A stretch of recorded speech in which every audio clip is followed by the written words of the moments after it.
What's up guys, my name is Ace, and today we're going to be diving into weapon stats for the Vanguard weapons in Call of Duty Warzone, and today is going to be all about recoil. I want to give you a good baseline indication of what the recoil is like for every one of the primary weapons in the game, at least the Vanguard weapons, because in Warzone, recoil is an incredibly important stat that we want to be looking at. It's one of the most important stats, especially if we're looking for versatile or longer range weapons. Now keep in mind with this video is just designed to be a baseline to get you started so you guys can see each of the guns and how they stack up against each other recoil wise, and it's meant to give you a good indication of what sorts of recoil affecting attachments you may or may not want to put on a particular gun. And without further ado, let's just hop right into it, and of course we'll start it off with assault rifles. This is one of the most commonly used categories of weapons, and as you can see here, going from left to right, the STG-44 has a great recoil pattern, very consistent, very little deviation or side-to-side bounce with that, very easy to control and predict. After that, we've got the Automaton, which just recently got a massive nerf to recoil. Previously, it was more like the STG-44. Now it's got a ton of recoil on it, although, again, I will say there's not a lot of side-to-side bounce here, so it's not like it's completely uncontrollable. If you stack some recoil attachments on there, you can still have a moderately controllable gun on your hands. After that, we have the ITRA burst, which of course has very little recoil because it has time to recenter almost fully between every burst that you fire. Then with the BAR, when it comes to full auto assault rifles, this is definitely the most accurate for Vanguard guns. The first few shots, there's essentially zero recoil, and then after that, it kicks literally straight upward with very little magnitude as well. Those bullets aren't spaced out much, so the BAR is incredible in the recoil department. After that one, we've got the AS-44, which honestly isn't quite as bad as I expected it to be. I don't think this is going to be well suited to a super long-range build, but as a sniper support option, this looks great recoil-wise. Then we've got the NZ41, which is just madness after the first, 7 or 8 shots. After those initial shots, it just goes all over the place. It bounces horizontally like crazy, and therefore, if you can hit those initial shots, the NZ41 is great, but any sort of sustained fire on enemies is just useless with this gun. Then we've got the Volk, which again, just like with the AS-44, I was actually pretty surprised to see that the Volkssturmgewehr is a pretty accurate gun. It doesn't have crazy recoil to it. There is some side-to-side bounce there to keep in mind and be aware of. So again, it's not going to be like pinpoint accurate at extremely long ranges, but it's better than expected for me at least. And then finally, we have the Cooper Carbine, which is quite accurate as well. This one just kicks upwards a little to the right, some side-to-side deviation, but not nearly as much as like the AS-44 or the Volk, so I would consider the Cooper Carbine to be quite an accurate gun to be using. So that's the assault rifles. Now let's move on to the SMGs. And just keep in mind, with all of the images I'm sharing today, these are all designed to be to scale so you can compare them directly against each other as well. So if you put the SMG image right next to the assault rifle image and you don't resize anything, these are the exact recoil patterns and they do compare to scale. But with that in mind, let's start it off with the MP40, which is actually really comparable to the STG-44. It just kicks upward a little bit to the right, very little side-to-side deviation. It's a very accurate gun. The Sten is essentially a mirror image of the MP40 when it comes to recoil, so basically the same thing, but it kicks a little bit to the left instead.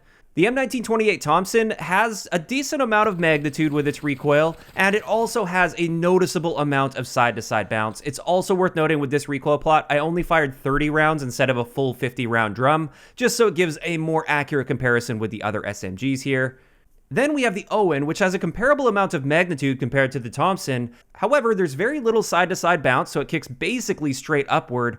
However, it's also worth noting that after the first shot that's fired, you do get a pretty big jump before that second bullet hits. And this is something that will often throw you off target if you're trying to stretch those ranges out to like mid to somewhat longer ranges for an SMG. But after that, we've got the Type 100, which kicks fairly hard to the left as it kicks upward. That's a pretty big horizontal deviation off target, which did surprise me. I thought the Type 100 was more accurate than this, but it isn't. And then finally, we've got that PPSH, which, as you can see there, it's not a very consistent recoil pattern. You can see the two different patterns are quite different, so it's kind of hard to master that recoil pattern. But you will notice there's not a lot of like side-to-side bounce with this, so it's not completely unreasonable to control this recoil at least. Now after that, let's move into the LMG category, and just keep in mind with the LMGs here, I only fired 30 rounds per recoil plot, even if the magazine was significantly larger. That way we get a very consistent comparison here. And as you can see, the MG42 actually has a lot of recoil without attachments, although there are tons of really good attachments on that gun to cut down on recoil significantly. Then the DP27 doesn't have a whole lot of initial recoil. The first several shots actually stay in a pretty tight grouping. However, there is a decent amount of side-to-side bounce even within that relatively tight grouping. After that, we've got the Bren, which isn't too bad. It kind of zigzags its way upwards, basically straight vertical, but with zigzags in between. And then finally, with the Type 11, we've got a huge jump from the first bullet to the second bullet. So similar to the Owen that we just looked at, this is definitely going to be throwing you off target if you aren't prepared for this big jump. But after that first shot, the recoil is great on this. It's got a very tight recoil pattern that just kicks pretty much straight upward to the left, a little bit of a zigzag in there as well, but not too bad after that first bullet is fired. And finally, when it comes to Vanguard primaries, outside of sniper rifles, of course, which doesn't apply to this video, let's look at Marksman rifles, which, as you can see here, with the M1 Garand, it kicks basically straight upward, although there is a decent spacing between your rounds, so you do have to pull down on your aim a little bit as you're shooting this, or just stack up with recoil control attachments.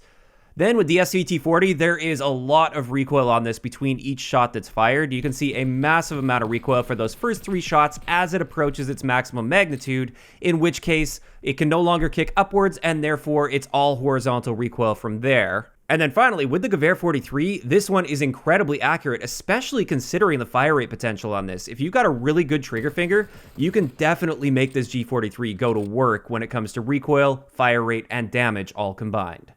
And with that, that's going to wrap it up for today's video on the base recoil of all of the primary Vanguard weapons in Warzone currently.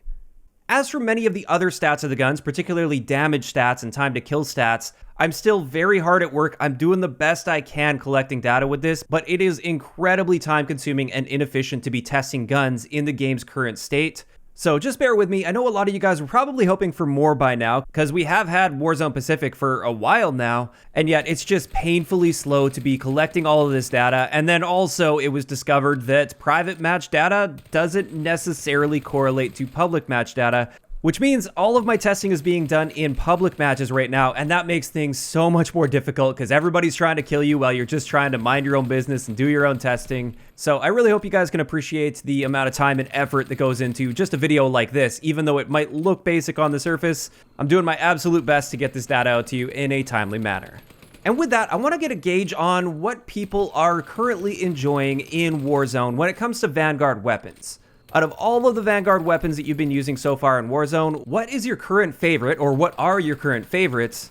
And also, what do you guys think about these recoil patterns that you saw in today's video? Did any of these stand out to you and really surprise you? Or was it pretty much what you expected based on your playtime? If you enjoyed this video, a like rating is always appreciated, and don't forget to subscribe for more if you haven't already. I'll talk to you guys next time.